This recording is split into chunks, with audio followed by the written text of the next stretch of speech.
we got a story that I'd like to start off before we get to Emma.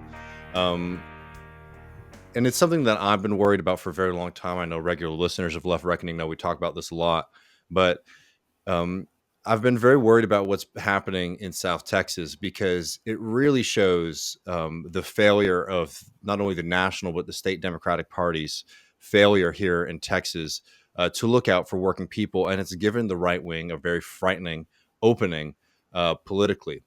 So there are a few hot races in South Texas, which is frankly surprising as somebody who's been following Texas politics, most of my life. That's not something that you would think that you would be saying. That has always been sort of considered a pretty solidly blue part of the country. But it's not too surprising when you realize the fact that that's a part of not just the state, but a part of the country that has been completely underinvested in for years.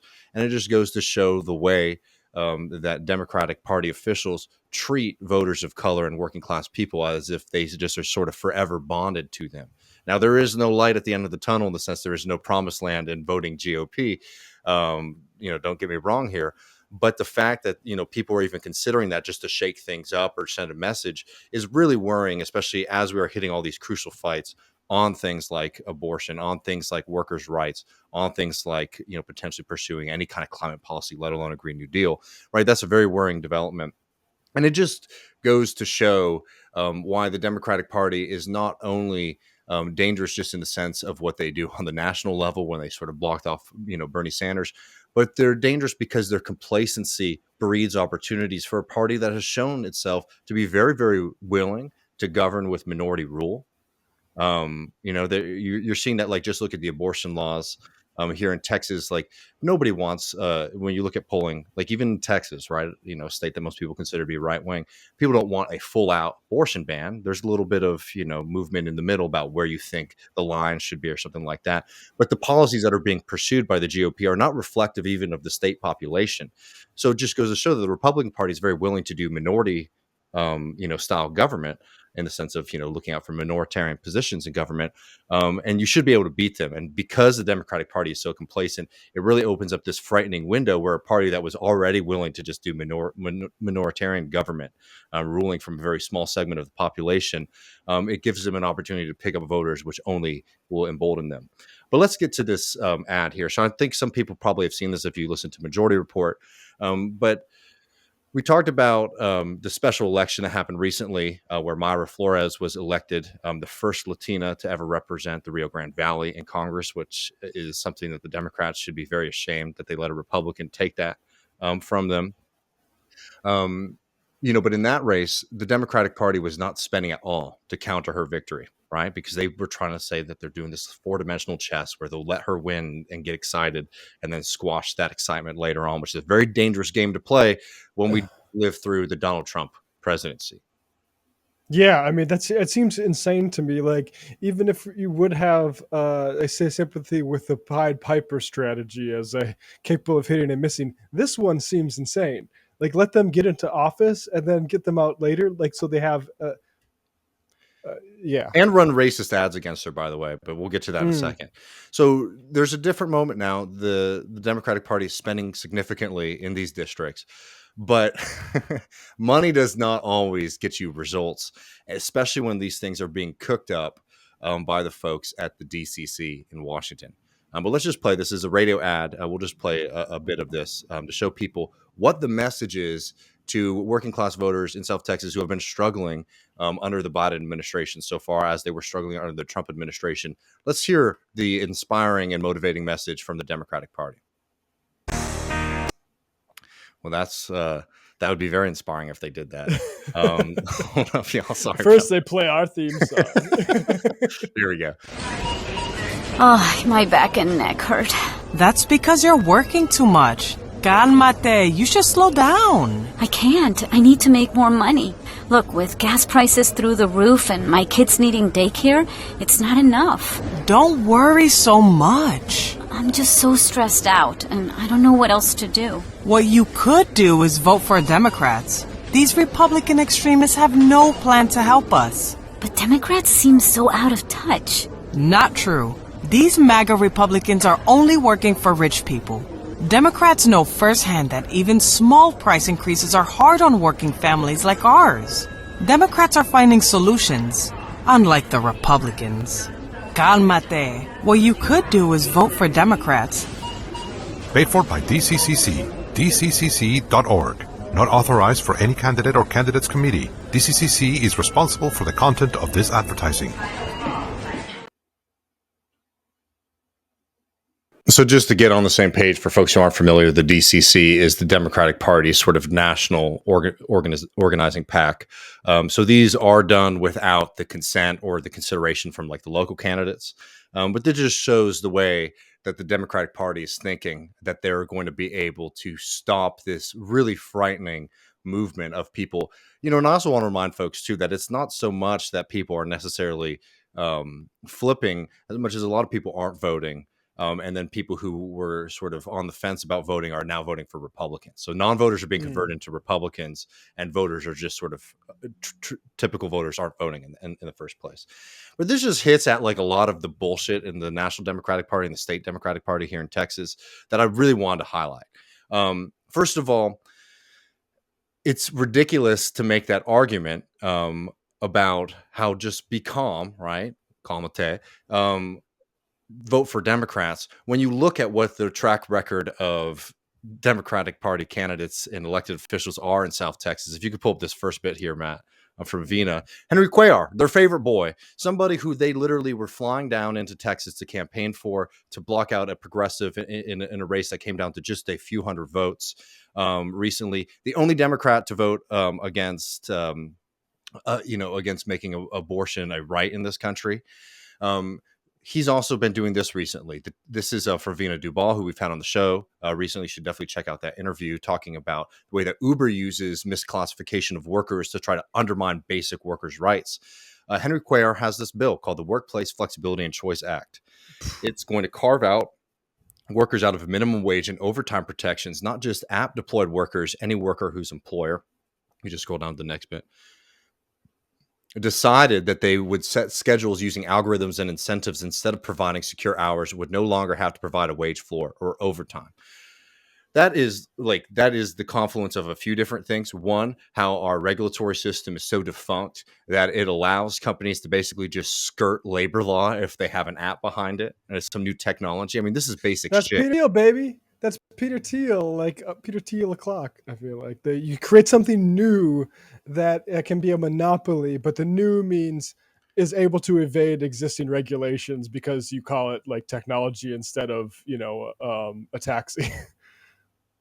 No, and yeah, it's it totally gets there, and we should have Vina on to sort of break down the rest of this bill in the future. But the point is that like this idea that the Republicans are so bad, just vote for the Democrat. Well, the options that you're putting up are people like that, and that's fairly horrific of an argument to make. There's in that race, for example, there's nowhere you could go if you're horrified by the fact that the Supreme Court undemocratically took away basic human rights from millions of people in this country.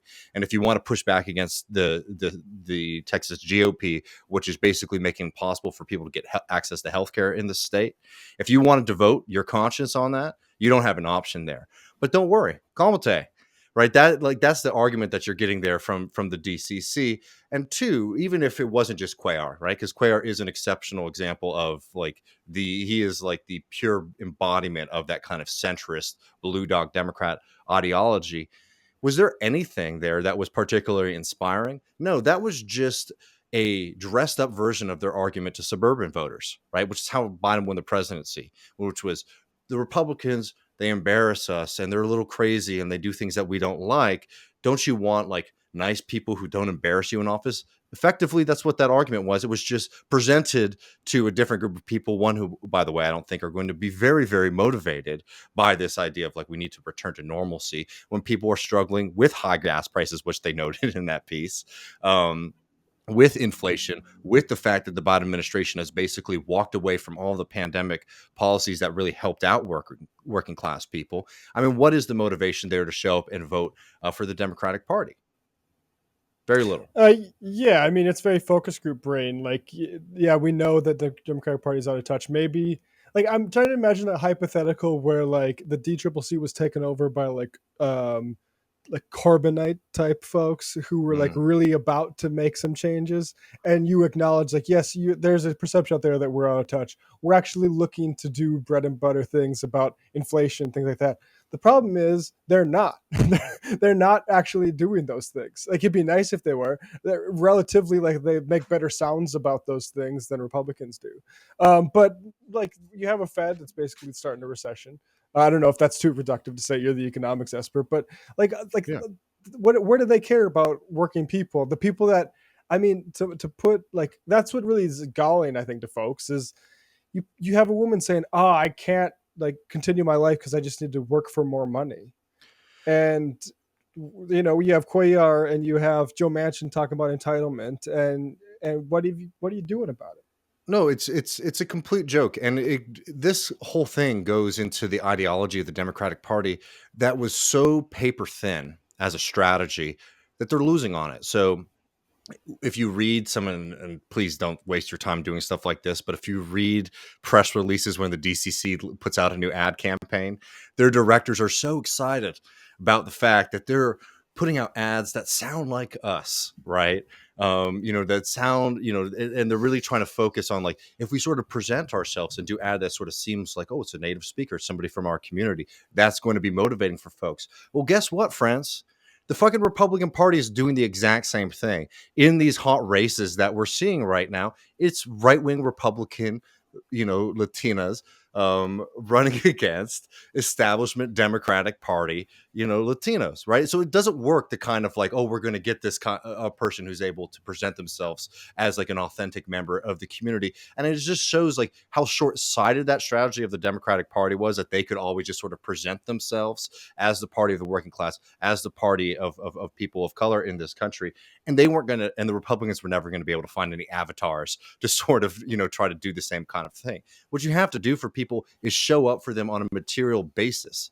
And they have absolutely, failed to do that. Like, where is the talk right now about the fact that Exxon fucking Mobil, during these past few months, when they noted the fact that gas prices are making people struggle, raked in $17.9 billion in profit? And I know people probably aren't very familiar with how much profit, these kind of corporations make in the first place. That is the most profit in one quarter that a business in Texas has ever made from business operations. Historical in the history of Texas, right? That's what they did over the past few months. Where's the real talk on that, right? Is this abstract stuff? Henry Cuellar is one of oil's favorite boys, too. So it's not like he's somebody who's going to do something about the oil industry.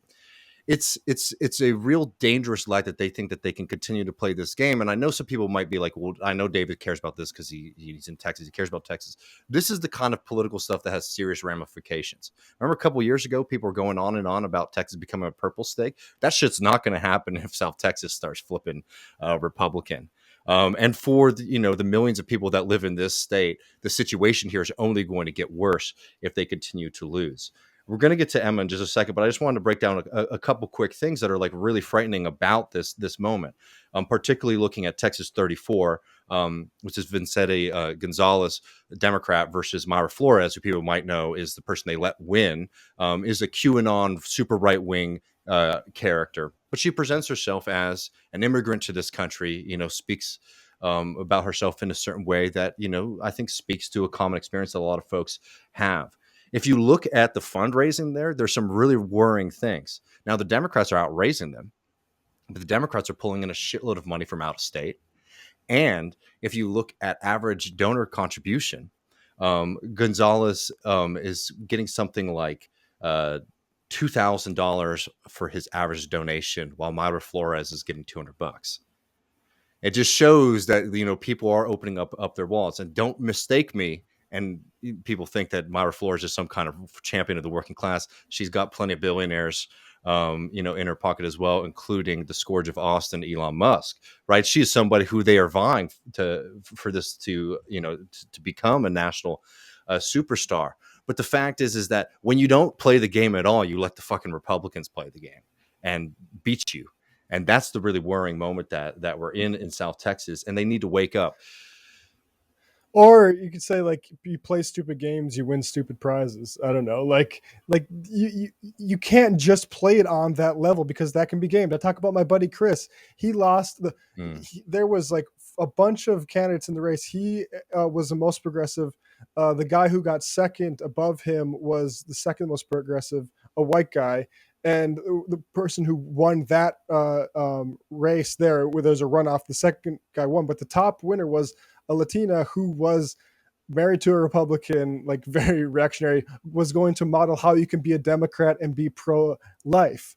So like right, and it was, and why did she win? Not because people just assumed that like people going to, I think, vote for Beto, where there was some big race going on, just assumed that she'd be the most progressive based on those sorts of identity things. And like those things are great, but you have to like understand that those games, well, I guess we have to understand the corporate Democrats understand that these games can be won by them in certain ways, and that's why they're willing to play them, I guess.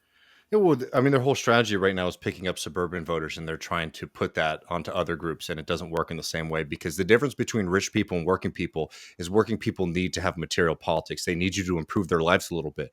Rich people, they just want something different on the television, right? That's like Yeah. they're voting to change the channel, while working people are demanding something more. And just really briefly, if you could pull up these last two bits here, because the point here is that we have to be showing up in these communities and doing that kind of real organizing.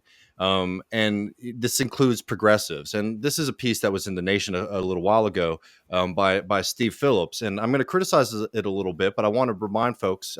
I suggest reading the piece. It's a fine piece. He makes a lot of arguments that we make on this show.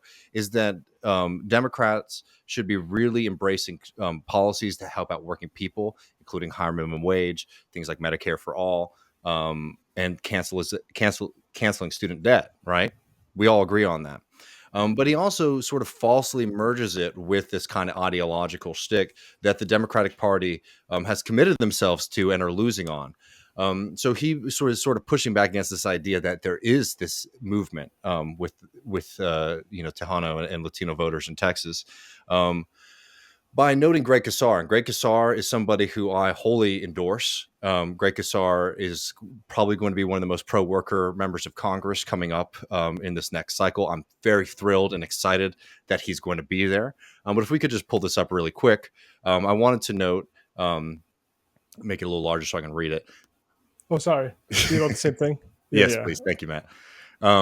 He makes this argument about Greg Casar that it just sort of falls flat when you look at what the Republican strategy is here. Greg Casar comes from and understands and speaks to those underlying realities of the Latino lived experience. The second sentence of his website says, "The proud son of Mexican immigrants, Greg has passed policies to protect families from being separated, raised wages for thousands of workers, and has successfully fought to expand civil rights protection. Proud Mexican American," this is the end of the quote. Proud Mexican American, economic equality, civil rights, followed by a dominating victory. It's really not that complicated. The reason Democrats don't inspire the level of excitement that they could amongst Latinos is that the first principle of party politics is to not do anything that insecure and anxious white voters might disapprove of. As a result, Democrats keep their distance, muting their support for justice equality for people of color. Insufficient policy commitment and invisible cultural and symbolic cultural moves cause this loss, right? And he's making this argument here that like what they need to do is sort of embrace and affect and sort of promote themselves as representatives of these things. And I don't disagree necessarily. Greg Casar, I want there to be a Greg Casar candidate running in every fucking congressional race in Texas. That is 100% right. You selected the right model. But it's a mistake here to not realize, why is Greg Casar so popular? Well, Greg Casar won that race not solely because he said he's a son of a proud Mexican immigrant, right? He ran against another Hispanic candidate as well. The reason he beat out his opponents because Greg Casar has been organizing and winning for working class people in the Austin area for years upon years, and people knew that by moving him from the Austin City Council to Congress, he was going to deliver for them, right? So it's not solely because Greg presented himself in a certain way. Myra Flores is doing that. The right-wing reactionary QAnon supporter is promoting herself as a very proud immigrant to this country, right? That's not the formula for success. And this is the fundamental problem with the kind of politics that we're getting from the National Democratic Party and from the state Democratic Party. That if they can just point to a couple things, if they can do a couple more ads in Spanglish, that things will be better and people will be attracted to them. No, people will show up for you when you promote and fight for these kind of policies. And going back to some of the conversations we've had about a certain race in New York State, and show people that you have the capacity to move things from a list on a website into actual policy. And until we start getting serious about doing that, we will lose. So yeah, 2 middle fingers to the fucking National Democratic Party, 2 middle fingers to the failure of leadership of the state Democratic Party here in Texas. But the fight is on us to build movements that can develop candidates that can win, there, because they're not going to do it. And the right wing knows that they can play the same kind of, symbolic games that the Democratic Party has been playing for so long and potentially can win. Yeah, and just real quick, for I just want to make this point, and we'll get Emma on. But the Phillips mentions the anxious white voters and pulling punches, and I have no doubt that is absolutely a problem that you run into when campaigning. But Phillips is also exhibiting another thing, another anxiety that's being avoided and punches are being pulled when you use terms like economic inequality. That is, you use terms like that because you don't want to scare the money away. Yep. Yeah, right. You'd be talking about wages and things like that, but economic equality, I don't know what that means. That could be just civil rights in the workplace and non-discrimination, right? So I'm just saying, like, you shouldn't pull punches.